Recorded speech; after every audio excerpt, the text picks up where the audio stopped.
Magical hair cream. Ganga hall में बैठकर अपनी बहू मंगा के बारे में सोच रही थी।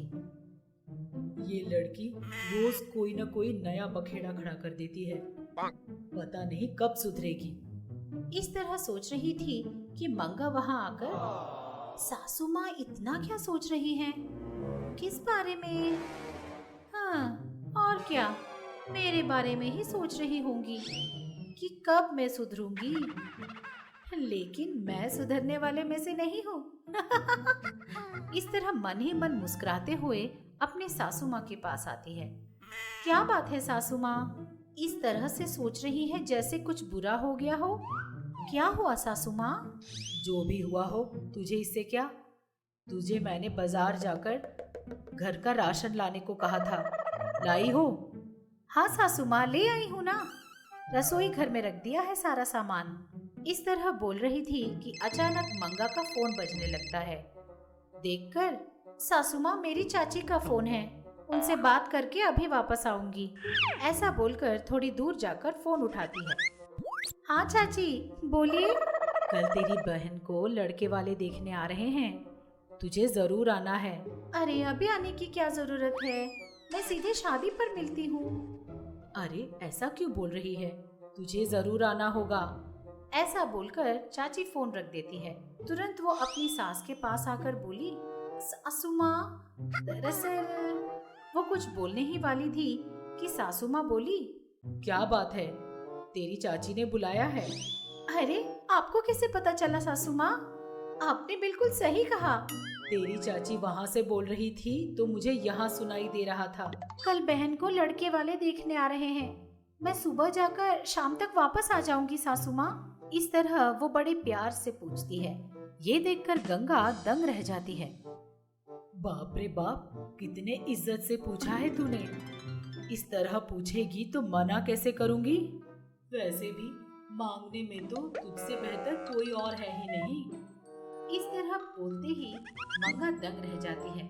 क्या मतलब सासू माँ, मैं भीख मांगने वाली हूँ? जीजी, तुझे पैसे भीख मांगने की क्या जरूरत? ठीक है, जा सकती है।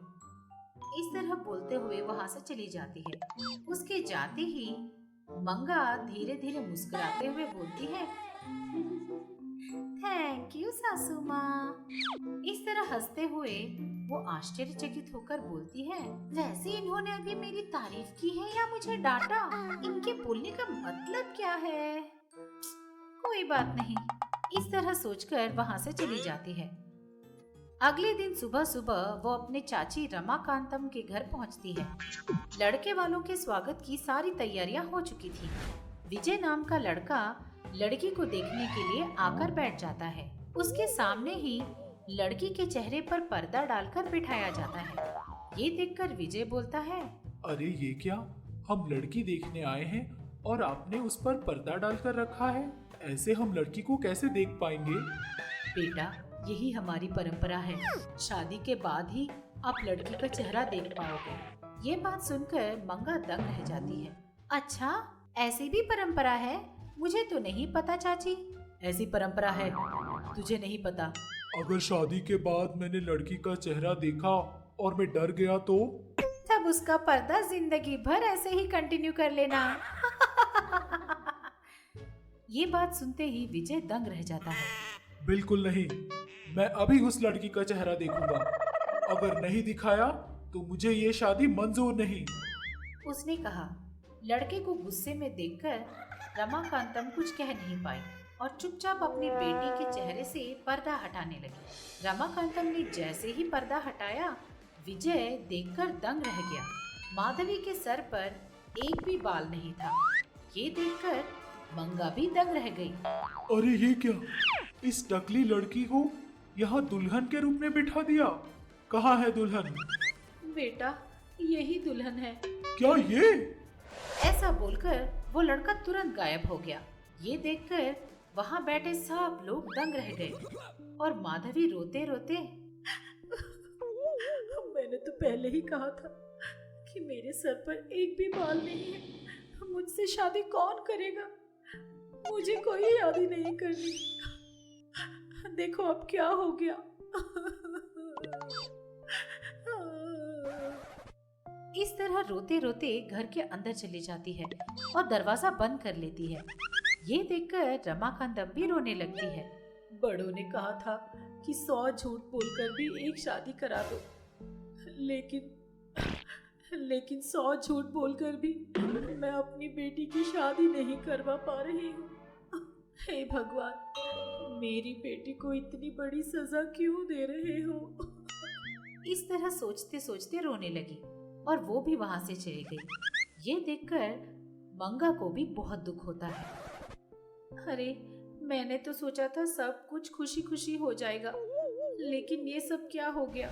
इस तरह सोचते सोचते वो अपने घर वापस आ जाती है। हॉल में ही बैठी गंगा मंगा को आते हुए देखकर बोलती है, क्या बात है बहू, इतनी उदास क्यों हो? वो सासू माँ, दरअसल। इस तरह उसने सारी बात अपनी सास को बताई। सारी बात सुनकर गंगा बोली, अरे रे बेचारी, वो लड़की कितनी दुखी हो रही होगी। लड़की के सर पर बाल नहीं है, ये देखकर दूल्हा भाग गया। छी छी छी छी। हाँ सासू माँ, मुझे माधवी को देखकर बहुत दुख हुआ। अगर आप गुस्सा नहीं करेंगी तो मैं आपसे कुछ मांगना चाहती हूँ सासू माँ। अरे माँ, क्या मांगती है? वो आपके पास तरह तरह की मैजिकल चीजें होती है ना, अगर उनमें बाल उगाने की कोई चीज हो तो मुझे दीजिए ना, मैं उसे अपनी बहन को दूंगी। उसने कहा। ये बात सुनकर गंगा थोड़ी देर के लिए चुप हो जाती है। बात तो तूने अच्छी सोची है और तू भले के लिए ही मांग रही है। ठीक है, अपनी बहन को इधर बुला ले। परसों अपने घर में लड़के वालों को बुलाएंगे। आज जो लड़का मना करके भाग गया है ना, उसी से तेरी बहन की शादी करवाऊंगी। लेकिन वो कैसे सासू माँ? अरे पहले तू बुला तो सही। ऐसा बोलकर वहाँ से चली जाती है। मंगा ने अपनी सास के कहने के मुताबिक माधवी को अपने घर बुलाती है। देख बेटा माधवी, इस हेयर क्रीम को लगाकर रात को सो जाना। सुबह तक तेरे सर पे बहुत सारे बाल आ जाएंगे।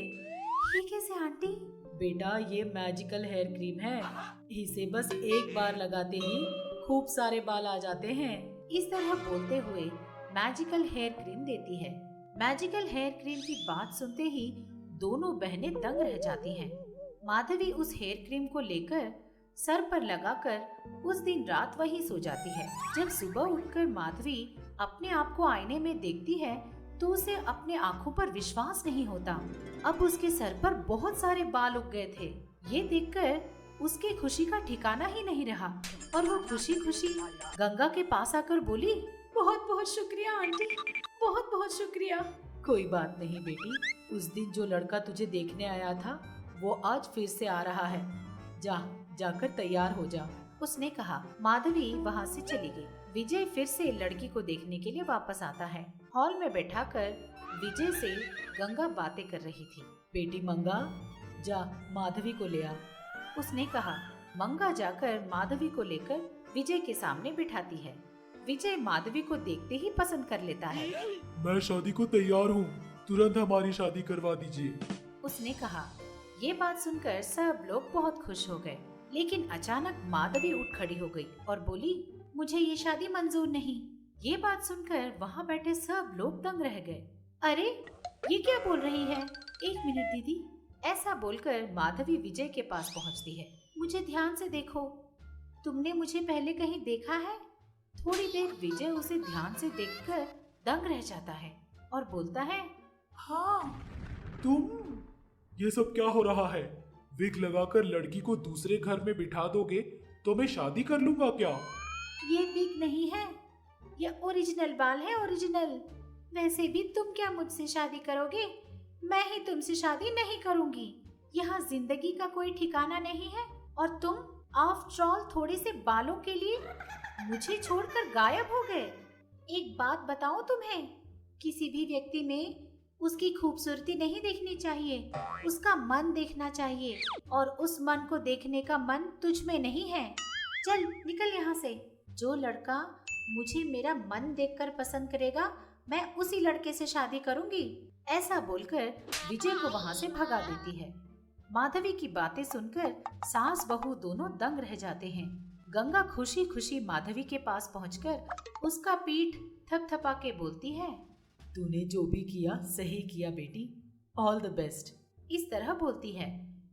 माधवी भी धीमे धीमे मुस्कुराती है। हमें यकीन है कि आप गंगा के फैन हो या मंगा